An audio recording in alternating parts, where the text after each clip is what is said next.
2,29,706 hectare क्षेत्रफलमा फैलिएको गण्डकी प्रदेश अन्तर्गत 6वटा स्थानीय तह भएको म्याग्दीमा 30,856 हेक्टर खेतीयोग्य जमिन छ।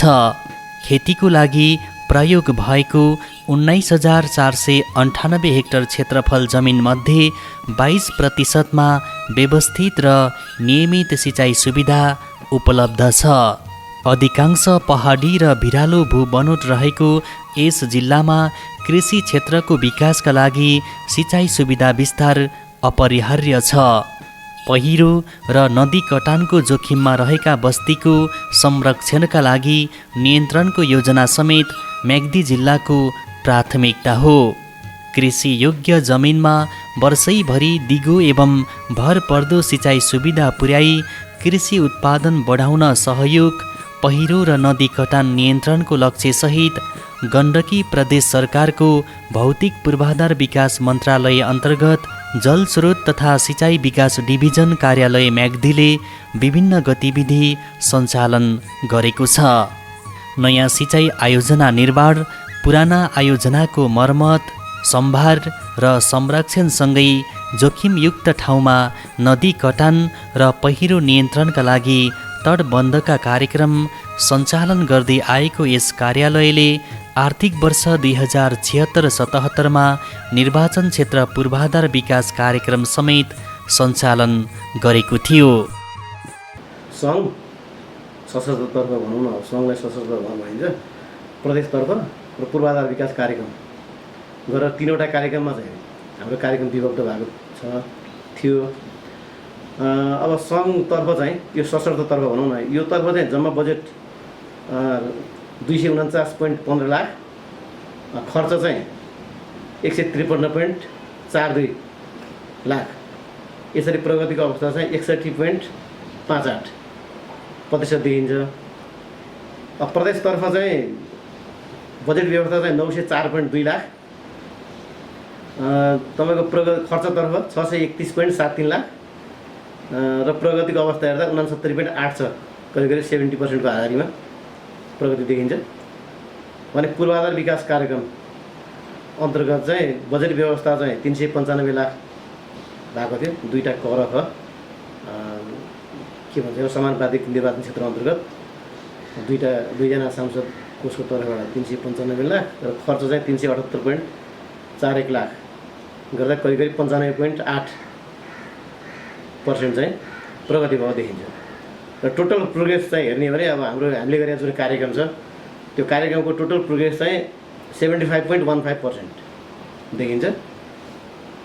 र यसपालि हाम्रो समग्रमा चाहिँ के थियो भने सशस्त्रतर्फ चाहिँ 16वटा योजना है, 16वटा योजनामा चाहिँ 10वटा चाहिँ कार्यान्वयनमा आयो र करिब 4वटा योजनामा पानी चल्ने र ऱ्यापअप गर्न सक्ने नै अवस्थामा पुर्याइयो भने बाँकी योजनामा चाहिँ पैसा थोरै भएको कारणले गर्दा जनताहरू र समितिका प्रतिनिधिहरू सम्पर्कमै आउनु भएन।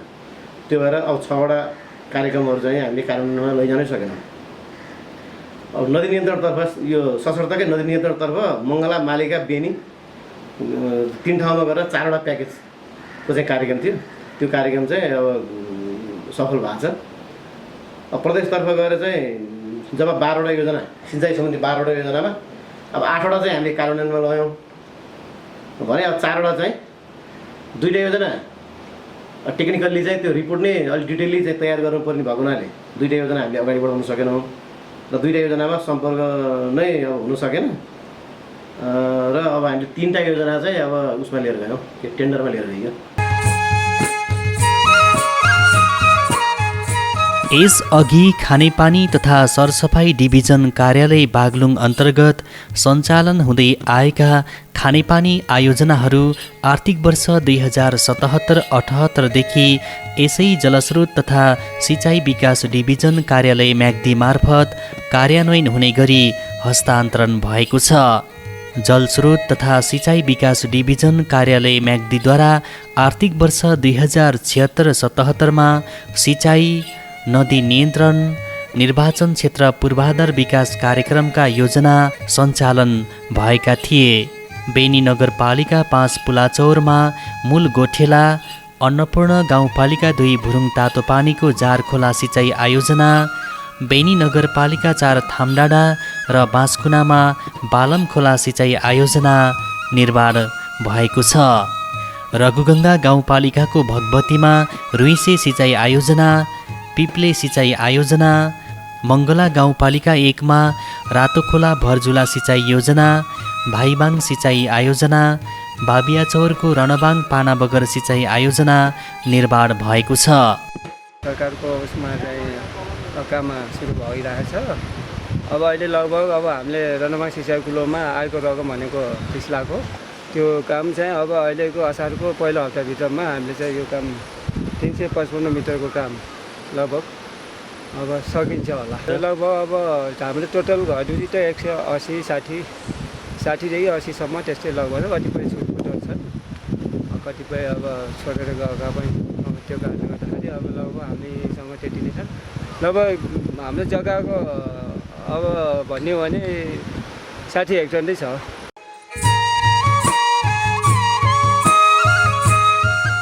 मङ्गला गाउँपालिकाको बरङ्जामा झ्याप्रे खोला तल्लो भैटनी, मङ्गला 5 को पिपलबोर्ड सेराफाट सिँचाइ आयोजना र बेनी नगरपालिका 6 मा ढाडीखेत थाकन मुलाबारी सिँचाइ आयोजना निर्माण भएको छ। यसै आर्थिक वर्षमा रघुगङ्गा गाउँपालिकाको दर्मिजा, अन्नपूर्ण गाउँपालिकाको औला र बेनी नगरपालिका 5 मा अवस्थित मूल गोठाला डिही सिँचाइ आयोजनाको ठेक्का सम्झौताका साथै 5 वटा आयोजनाको पहिचान भएको छ। नहरमा पर्याप्त र नियमित पानी आउन थालेपछि कृषकहरूले 12 मास खेती गर्न पाएका छन्। धेरै पहिला पुरानो मोडलको थियो, यो धेरै पुरानो भएको कारणले जीर्ण अवस्थामा थियो। यसबाट हामीहरूले प्रत्यक्ष लाभ फाइदा लिन सकेका थिएनौँ। अहिले यसपालि डिभिजन कार्डले गण्डकी प्रदेशबाट छुटिएको बजेटबाट बनेको कुरो एकदम मजबुत र एकदम टिकाउ खालको भएको हुनाले धेरैजनालाई प्रत्यक्ष लाभान्वित हुने र यसबाट धेरै क्षेत्रमा खेतीयोग्य जमिनहरूलाई सिँचाइ गर्न सकिने, फाइदा लिन सकिने छ।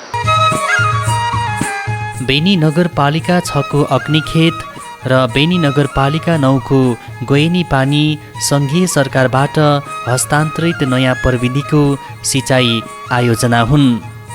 सङ्घीय सरकारबाट हस्तान्तरित मङ्गला गाउँपालिकाको सिमलचौरमा नेवारे खोला, धौलागिरी गाउँपालिकाको कोटखोला, मङ्गलाको कुहुमा घोप्टे खोला, मालिका गाउँपालिकाको दुखुबेसी र मङ्गला गाउँपालिका 5 को छिजबाङ सिँचाइ आयोजना निर्माण भएको छ। लकडाउनको परिपालना गर्दै स्वास्थ्य सतर्कता अपनाएर उपभोक्ता समिति र निर्माण व्यवसायीहरूले सिँचाइ आयोजनाको नहर, मुहानको इन्टेक र पाइपलाइन खन्ने लगायतका काम गरेका थिए। हैन अब आफ्नो गाउँको विकास पनि हुने, प्लस अब घरमा बस्दा बस्दा बोरिङ हुन्छ, टाइम पास पनि हुने, अब सबै चिज भनेर अब आफ्नो गाउँको अब विकास हामी आफै गरौँ युवाहरू होइन, बेरोजगार बस्नुभन्दा अब यो समयमा भनेर समय सदुपयोगसँगै अब गरिरहेछ सबै, अब विद्यार्थी लगायत अब सबै। अहिले अब यो कुलो नहर बनेपछि त अहिले हामीलाई त सुविधा भयो, आधी घन्टामा पानी त सरेर आउने भयो। यसले हामीलाई उपभोक्तालाई धेरै सुविधा भयो। त्यसमा नि अहिलेको खोलामा पानी बगिरहेको छ अहिले कुलोको पानी, नत्र यो फागुन महिनामा हामीलाई पानी लाउन धौधौ हुन्थ्यो गाउँमा। अहिले त पानी यही खोलामा बगेर गएको छ।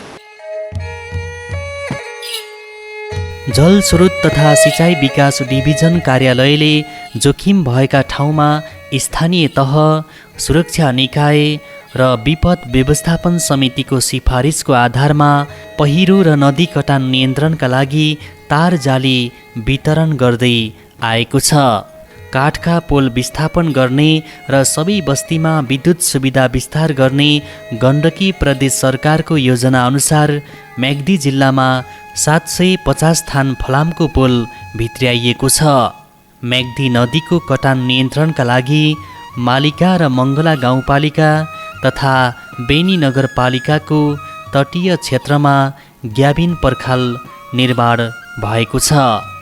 दर्मिजा तातोपानी कुण्डमा नयाँ पोखरी निर्माणका साथै रघुगङ्गा नदीको कटान नियन्त्रण गर्न पक्की पर्खाल निर्माण र व्यवस्थापनको काम भएको छ।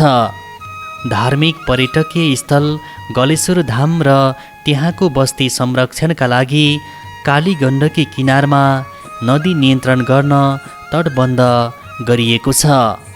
अन्नपूर्ण गाउँपालिकाको केन्द्र पोखरे बगर, रातो पानी, धिरच्याङ र ठुलो बगर क्षेत्रमा काली गण्डकी नदी किनारमा तटबन्ध निर्माण भएको छ। बेनी नगरपालिका 2 बगरफाट स्थित म्याग्दी नदी किनारमा ग्याबिन पर्खाल बनाएपछि कटानको जोखिममा रहेका त्यहाँका बासिन्दाले सुरक्षित महसुस गरेका छन्। आर्थिक वर्ष 76-77 जलसु तथा सिंचाई विकास डिभिजन कार्यालय म्याग्दीबाट हाम्रो बगरफाट म्याग्दी खोला नदी नियन्त्रण चाहिँ योजनाको लागि 50 लाख रुपियाँ प्राप्त भएको चाहिँ थियो र चाहिँ उक्त रकमबाट चाहिँ हामीले उक्त समिति मार्फत अहिले चाहिँ काम सम्पन्न गरेका छौँ र चाहिँ हाम्रो चाहिँ स्वीकृत लागत इस्टिमेट अनुसार 335 थान केबिन जाली भर्ने काम चाहिँ भएको छ र चाहिँ यो कामले हामी बगरफाटवासीको करिब 200 रुपियाँ जग्गा र करिब चाहिँ 100 घरधुरी र अब यो चाहिँ बगरफाट जोड्ने दमरा झलुङ्गी पुल लगायत सबैको चाहिँ संरक्षण भएको जानकारी चाहिँ गराउन पनि चाहन्छु। निर्वाचन क्षेत्र पूर्वाधार विकास कार्यक्रम अन्तर्गत प्रदेश सभाको क्षेत्र कमा पर्ने बेनी नगरपालिका, रघुगङ्गा र अन्नपूर्ण गाउँपालिकामा प्रदेश सभा सदस्य विनोद केसीको सिफारिसमा 24वटा योजनाका लागि 2 करोड रुपियाँ बजेट विनियोजन भएको थियो। अन्नपूर्ण गाउँपालिकाको करवाकेलीमा सङ्ग्रहालय भवन निर्माण, राम्चेको देउराली आधारभूत विद्यालयको खेल मैदान निर्माण, मुक्तिमार्ग माविको घेराबार र दानाको काभ्रेमा खेल मैदान निर्माणका लागि जग्गा सम्माउने काम सम्पन्न भएको छ। दाना स्थित ज्ञान प्रकाश माविदेखि कमेरे डाँडा, खलङ्गा, ठाडा हुँदै रूप्से छहरा, घार खोलादेखि पाउद्वार र दोबा सुनारी सडक निर्माण योजना सञ्चालन भएको थियो। हाम्रो चाहिँ अब अन्नपूर्ण गाउँपालिकाबाट चाहिँ 15 लाखको योजना थियो होइन सर। त्यो चाहिँ ज्ञान प्रकाशदेखि यो कमेरा डाँडा हुँदै यो के भन्छ अरे नागढुङ्गासम्म खनियो। त्यसपछि यो निर्वाचन क्षेत्र विकास कोषबाट हाम्रो सरहरूको पहलबाट यो चाहिँ बाटो खनिएको छ। यसमा हाम्रो करिब चाहिँ 300 जनताहरू चाहिँ बाटोबाट चाहिँ एकदम लाभान्वित भएको चाहिँ हामीले चाहिँ थाहा छ। रघुगङ्गा गाउँपालिकाको माझखर्कदेखि बेगकको घाप्पा र गोरमालादेखि रुइसे जोड्ने सडक निर्माण भएको छ। देउपूर्ण, शान्ते र कुइनेखानीमा खेल मैदान निर्माणका साथै अक्षताको खेल मैदान मर्मत सम्भार गरिएको छ। भगवतीको राम मन्दिरमा सामुदायिक स्वास्थ्य इकाइको भवन र दगनामको कान्छी गाउँदेखि भूमिथान जोड्ने पथमार्ग निर्माण भएको छ। बेनी नगरपालिका 3 भकिमलीको डोलीदेखि मुसुङ, स्वर्गाश्रम, बेलढुङ्गा हुँदै बागलुङको धम्जा जोड्ने सडकको ट्र्याक खोलिएको छ। डाँडाखेत, जामुनाखर्क र डडुवामा खानेपानी, अर्थुङ्गेमा राम मन्दिर र आनन्द बगरमा खेल मैदान निर्माण भएको छ। प्रदेश सरकारको नीतिगत कुराहरूमा काम भएको कुराहरू भयो। त्यसका अलावा पनि हामी जनप्रतिनिधिहरूसँग जनताहरू प्रत्यक्ष रूपले सानो कामहरू पनि हामीसँग जोडेर आएको र अनुरोध गरेको र सानो कुराले पनि उहाँहरूको चाहिँ एउटा चाहिँ राहत पुग्ने स्थितिले हामीलाई अहिले यो वर्षबाट अघिल्लो गत वर्षबाट चाहिँ हामीलाई एउटा प्रदेश सरकारले 2 करोडको चाहिँ बजेट चाहिँ जनताका चाहिँ प्रत्यक्ष काममा लाग्ने गरी एउटा चाहिँ योजना बनाएको थियो। त्यस अन्तर्गत विशेष त जनताहरूको माग अनुसार हामीले 3वटै मेरो चाहिँ बेनी नगरपालिका, रघुगङ्गा गाउँपालिका र अन्नपूर्ण गाउँपालिका 3वटै क्षेत्रलाई एउटा चाहिँ बजेट समावेशीको हिसाबले हामीहरूले चाहिँ कार्गबेली मन्दिरमा चाहिँ उहाँहरूको चाहिँ माग थियो, त्यहाँ केही सम्बोधन गऱ्यौँ। यता चाहिँ दानाकोदेखि चाहिँ रूप्से छहरादेखि माथि जाने बाटो चाहिँ थियो, त्यो हामीले चाहिँ त्यो गाउँ जोड्ने त्यो बाटोलाई सम्बोधन गऱ्यौँ। हामीले चाहिँ खेलकुद मैदानलाई सम्बोधन गऱ्यौँ।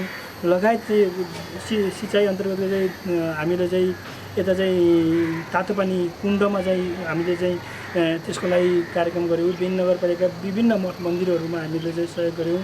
कृषिको क्षेत्रमा पनि चाहिँ सिँचाइको क्षेत्रमा चाहिँ माग चाहिँ थियो, त्यसलाई पनि हामीले चाहिँ सम्बोधन गऱ्यौँ। विशेष गरी पर्यटनको यो गोरेटो बाटोको रूपमा पनि माग थियो, तिनीहरूलाई सम्बोधन गऱ्यौँ।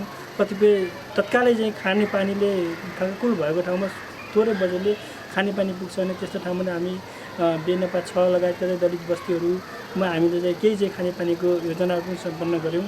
लगायतका हामीले चाहिँ जनताहरूलाई प्रत्यक्ष चाहिँ तत्कालै चाहिँ लाभान्वित हुने खालको चाहिँ त्यो स्थानीय चाहिँ सरकारको पनि चाहिँ सहयोगमा उहाँहरूको पनि सिफारिसमा हामीले चाहिँ त्यसरी चाहिँ कार्यक्रम गऱ्यौँ।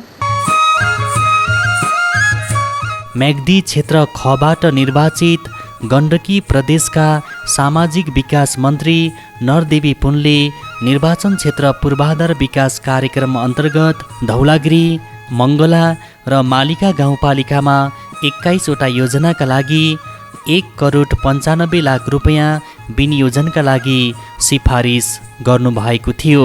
धौलागिरी गाउँपालिकाको ताकम माविको भवनमा तलाथप, मराङको कुम्री, राम्चे, बुला हुँदै मलम्पार जोड्ने सडक र तटबन्ध निर्माण भएको छ।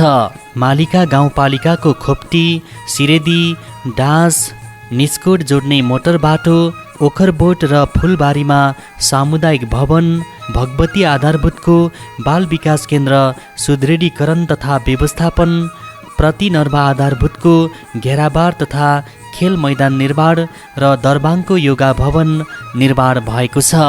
मङ्गला गाउँपालिकाको रातापाटा पूर्ण गाउँको जनआवास आधारभूत विद्यालयको खेल मैदान, बरङ्जाको गतिशील युवा क्लबको खेल मैदान निर्माण, खर्कको न्यू स्टार युवा क्लबको एकीकृत भवन निर्माण सुरु, बुकेनी र थाइबाङमा एकीकृत सामुदायिक भवन निर्माण भएको छ। सिर्कुमदेखि चाङ्गा र लाम्पाटा लरेनी चानरे सल्यान मोटर बाटो, पूर्ण गाउँमा होमस्टे र महबिसौना बाल विकास केन्द्र खुम्ल्यामा चर्पी निर्माण भएको छ।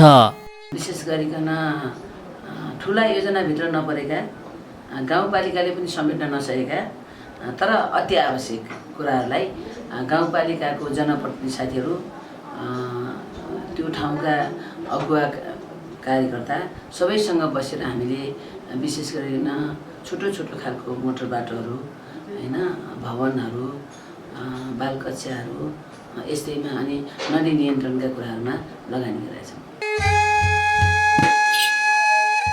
आर्थिक वर्ष 2076-77 का लागि पुँजीगत शीर्षकमा 17,14,66,000 रुपैयाँ बजेट विनियोजन भएकोमा 12,61,04,823 रुपैयाँ खर्च भएको छ। भौगोलिक विकटता, नयाँ संरचना, सिँचाइका लागि पानीका स्रोतको कमी, अव्यवस्थित सडक निर्माणका कारण संरचनामा भएको क्षति, जलवायु परिवर्तनको असरका कारण पानीका मुहान सुक्दै जानु, दरबन्दी अनुरूप कर्मचारी नहुनु, बढ्दो नदी कटान र पहिरोको समस्या, सीमित जनशक्ति र स्रोत साधन यस कार्यालयका चुनौती रहेका छन्। विभिन्न चुनौतीका बावजुद पनि जलस्रोत तथा सिँचाइ डिभिजन कार्यालयले सिँचाइ, नदी नियन्त्रण र निर्वाचन क्षेत्र पूर्वाधार विकास कार्यक्रमका आयोजनाहरूलाई गुणस्तरीय रूपमा निर्धारित समयमै सम्पन्न गराउन पहल गरेको छ।